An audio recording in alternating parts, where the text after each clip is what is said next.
He stops drinking in January. By summer, the world knows he's in love. Most people think those two facts are unrelated.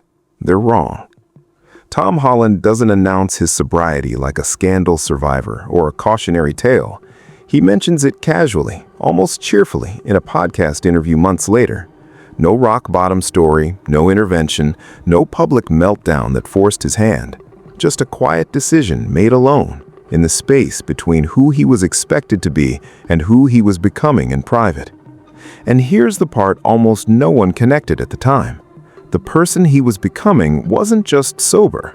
He was someone trying to be worth loving by someone who had every reason not to fall for another young actor being eaten alive by fame.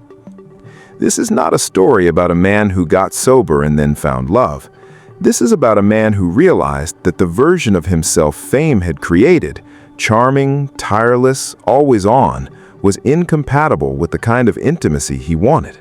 And the woman who made him see it didn't rescue him. She just refused to pretend she didn't notice. Tom Holland became famous so young that he never got to construct a self outside of performance. At 19, he was cast as Spider-Man, not in a Spider-Man movie, as Spider-Man, the role that would define Marvel's next decade, the part that turned him into one of the most recognized faces on Earth before he was old enough to rent a car in the United States. And here's what that does to a person. It makes you good at being watched. It makes you excellent at delivering what people expect. It makes you faster, funnier, more accommodating than you ever planned to be. And if you're someone like Tom, naturally warm, pathologically hardworking, raised in a British household that doesn't encourage emotional mess, you learn very quickly that the best way to survive fame is to never stop moving. So he didn't stop. He worked, he promoted, he traveled.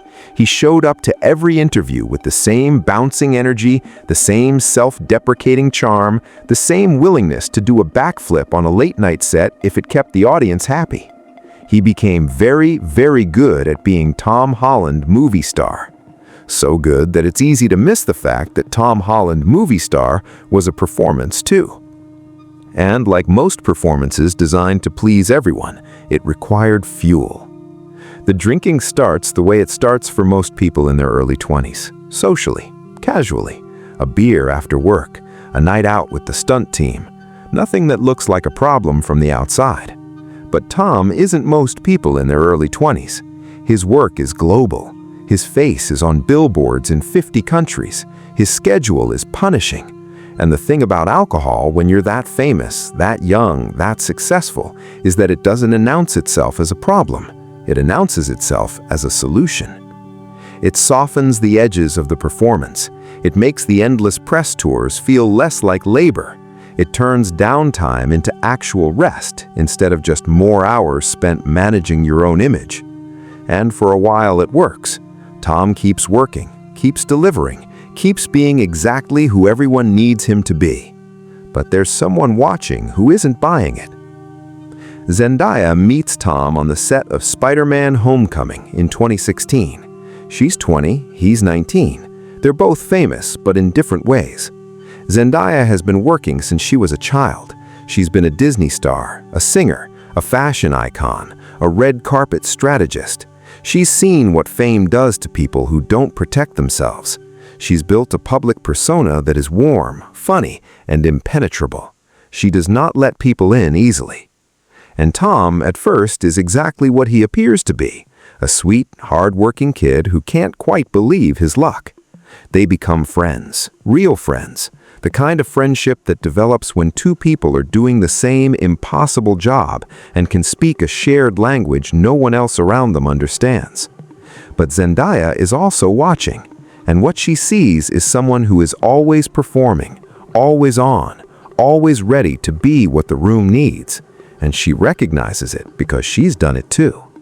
The difference is that she's learned how to turn it off. Tom hasn't.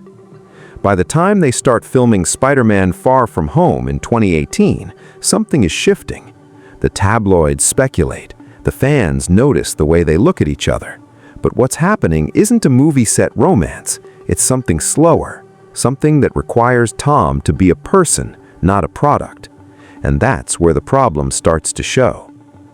Because the version of Tom that the world sees, the effortless, energetic, perpetually cheerful guy, is not built for emotional intimacy. It's built for brand management. And Zendaya, who has spent years watching people destroy themselves trying to be both famous and whole, is not interested in dating a performance. She doesn't issue an ultimatum. She doesn't stage an intervention.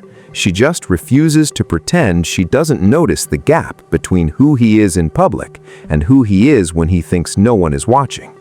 And for someone like Tom, whose entire survival strategy has been to make sure everyone is always watching a version of him they like, that's terrifying. Here's what he says later in his own words. "I didn't realize how much I was using alcohol to manage stress until I tried to stop." He decides to try Dry January in 2022. It's supposed to be an experiment, a reset, a month off to prove to himself that he's in control. And the first 2 weeks are hell. Not because he's physically dependent, not because he's sneaking drinks or white-knuckling his way through withdrawal, but because without alcohol, the performance becomes exhausting. The version of himself he's been selling to the world, the guy who's always up, always ready, always fine, requires constant maintenance, and he's been using drinking, even in small amounts, to make that maintenance feel less like labor. When he stops, he has to sit with the gap between the image and the reality. He has to feel how tired he actually is, how much he's been managing, how little space he's left for anything that isn't work or the idea of work. And he realizes he can't keep doing this and also be the kind of person Zendaya deserves. Stop here for a moment, because this is where most people misunderstand the story. This is not about a woman fixing a man. This is not about Zendaya demanding sobriety as a condition of love. This is about Tom recognizing that the life he was living, the pace, the pressure, the constant performance, was incompatible with the kind of relationship he wanted, and the person he wanted it with had already figured that out. Zendaya had done the work. She'd learned how to be famous without disappearing. She'd learned how to protect her private life, how to set boundaries, how to be a public figure without letting the public own her. And Tom, watching her, realizes that he hasn't done any of that. He's just been saying yes to everything and hoping the momentum will carry him through. So he keeps going, past January, past the point where it's an experiment. He stops drinking entirely. And he doesn't announce it. He doesn't post about it. He doesn't turn it into content. He just does it. And here's what changes. He gets quieter. He starts saying no. He takes breaks. He stops showing up to every event, every premiere, every interview request.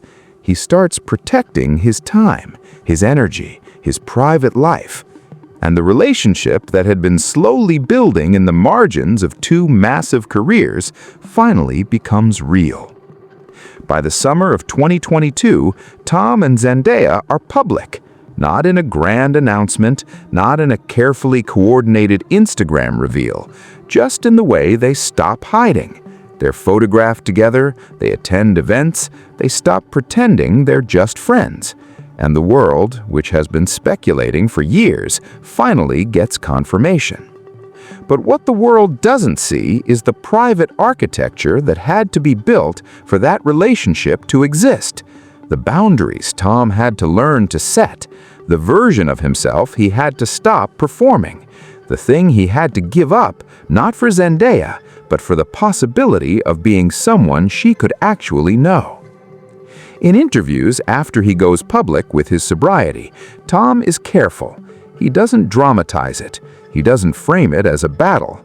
He talks about it the way someone talks about a necessary adjustment, like getting glasses, like finally sleeping enough, like realizing that the way you've been living isn't sustainable, even if it looks fine from the outside.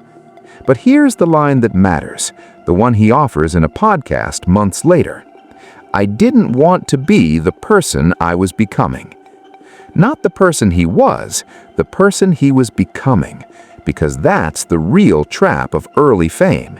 It's not that it destroys you all at once, it's that it slowly turns you into someone optimized for public consumption, someone whose entire emotional life is managed in service of a schedule, a press cycle, a brand.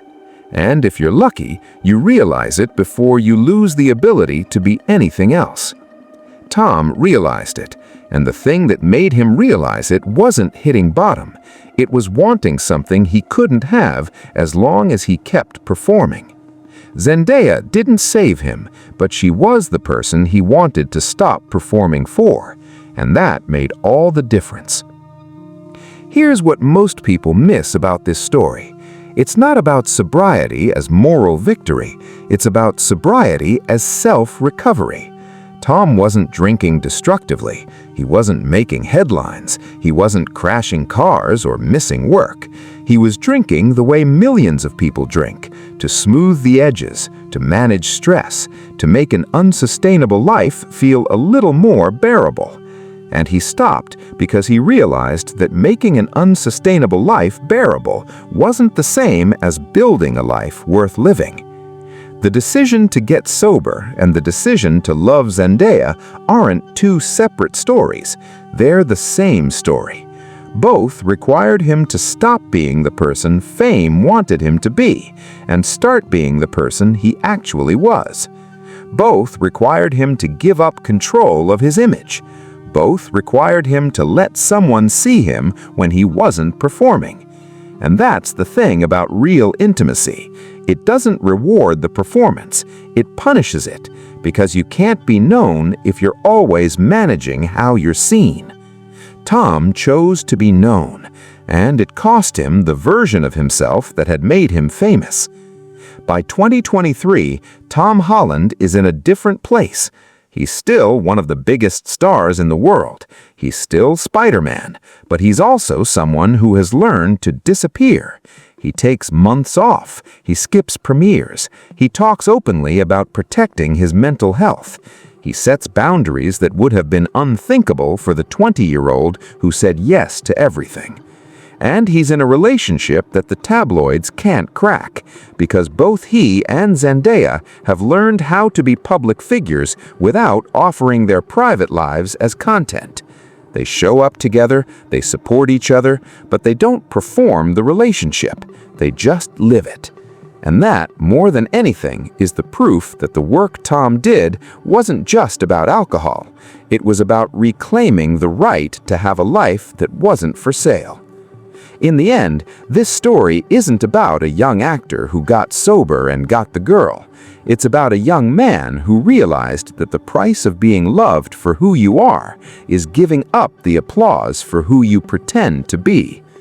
Tom made that trade, and the woman who made him want to make that trade didn't rescue him. She just refused to love the performance. That was enough. If you want to understand what fame does to people who become icons before they become adults, look at Britney Spears.